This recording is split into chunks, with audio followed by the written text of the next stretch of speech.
Halo, balik lagi bareng gue Freddy Ios. Di video kali ini gue mau ngebahas nih, iPhone berapa aja yang masih worth it dibeli di tahun 2022. Mungkin di antara kalian ya user baru maupun user lama iPhone yang pengen upgrade ke series terbaru dengan budget 5-6 jutaan, pasti bingung. Dengan budget segini dapet apa aja sih yang masih layak di tahun ini? Ini adalah sebuah opini pribadi ya. Gue sendiri dari hasil experience gue selama gue pakai sebulan lebih. Gue bikin video ini karena gue ngerasain ya apa yang kalian rasain. Sempat bingung dengan budget yang minim buat dapet yang sesuai dengan harapan gue. Kenapa iPhone X Max ini gue bilang paling worth it di tahun ini? Kita bakal ulas nih kekurangan dan kelebihannya.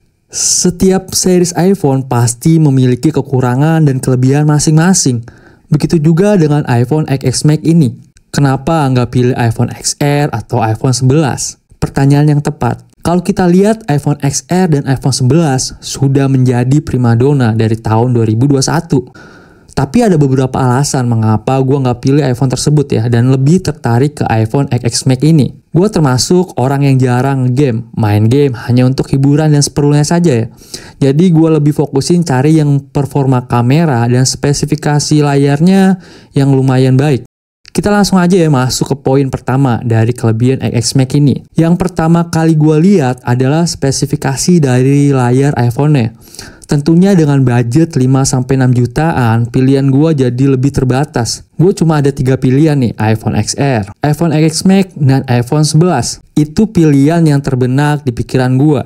Dari 3 pilihan tersebut, spesifikasi dari iPhone XR dan iPhone 11 yang masih mengusung layar IPS LCD membuat gue kurang tertarik dengan lebar layar yang sama, yaitu 6,1 inci. Yang gue butuhin adalah layar dengan Super Retina OLED dan lebar 6,5 inci, yaitu iPhone XS Max. Ini adalah pilihan terbaik ya buat gue, dengan ketajaman layar dan warna dari kualitas LCD-nya yang mempermudah gue saat color grading dalam ngedit video akan jauh lebih terasa lebih tajam. Apalagi gue yang suka nonton film, jadi gue sangat puas ya dengan performa dan lebar layar ini. Poin kedua, dari segi kameranya. Kalau dilihat dari desainnya, gue lebih tertarik dengan desain boba pada iPhone 11 dan iPhone XR. Desain kamera di iPhone XR ini kurang menarik ya buat gue. Dari 3 pilihan tersebut, gue lebih tertarik dengan desain kamera iPhone 11.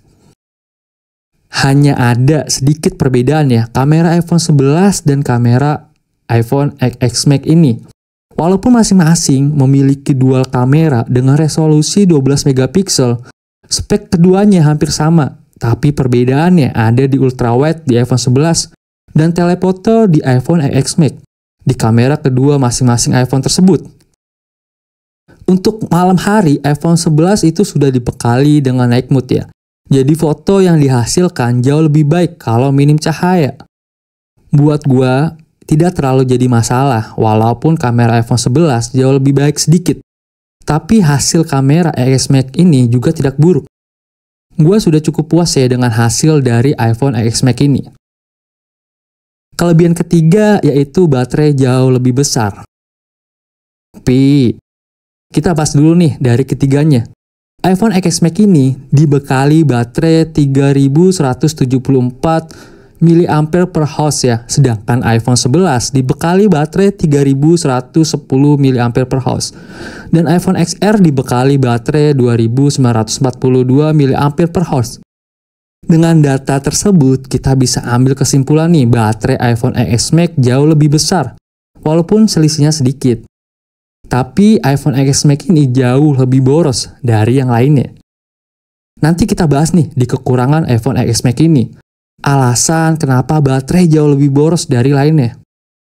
Untuk prosesornya sendiri, iPhone XS Max ini masih menggunakan chipset A12 Bionic, sama dengan iPhone XR. Dan iPhone 11 ada di atasnya ya dengan chipset A13 Bionic. Tapi menurut gue performa dari iPhone XS Max ini tidak kalah. Cuma kadang drop FPS ya saat iPhone ini mulai panas. Di sini untuk antisipasinya gue biasanya pakai cooling fan buat smartphone ya, agar suhunya lebih terjaga. Dan kelebihan terakhir adalah kapasitas memori. Lah, kok kapasitas memori? Yaps, karena kebutuhan gue kapasitas 64 GB sangat tidak cocok ya buat pemakaian gue sehari-hari. Di harga 5-6 jutaan. Dan yang sesuai dengan kebutuhan gue, pilihan terbaik adalah XMax dengan kapasitas 256 GB dengan harga 6 jutaan saja. Kita bisa lihat nih, pemakaian sistem iOS untuk sekarang membutuhkan 7,3 GB. Jadi kalau untuk pembaruan iOS nantinya, dari tahun ke tahun akan memakai memori yang jauh lebih besar lagi dibandingkan sekarang ya. Apalagi buat gue nih yang jarang gonta-ganti handphone. Pastinya dari kelebihan semua di atas ada juga kekurangannya. Ini pengalaman yang kurang mengenakan ya pas gue pakai iPhone XS Max. Hal yang paling meresahkan buat gue, iPhone ini cepet banget panas ya. Bagian backtornya berasa anget. Baterainya jadi lumayan boros dan bikin kurang nyaman. Gue pakai buat edit, anget. Gue pakai buat ngezoom, anget. Gue pakai buat video call juga anget. Gue pakai buat teleponan juga kadang anget. Tapi dalam pemakaian tertentu ya, nggak langsung anget atau panas. Kurang lebih setengah jam kalau dipakai terus-menerus. Buat yang agak menguras baterai dan harus standby di layar. Hal ini yang bikin baterai lumayan kekuras dan iPhone jadi panas. Kalau untuk kebutuhan ringan dan sehari-hari, overall bagus ya, cukup bagus buat gua.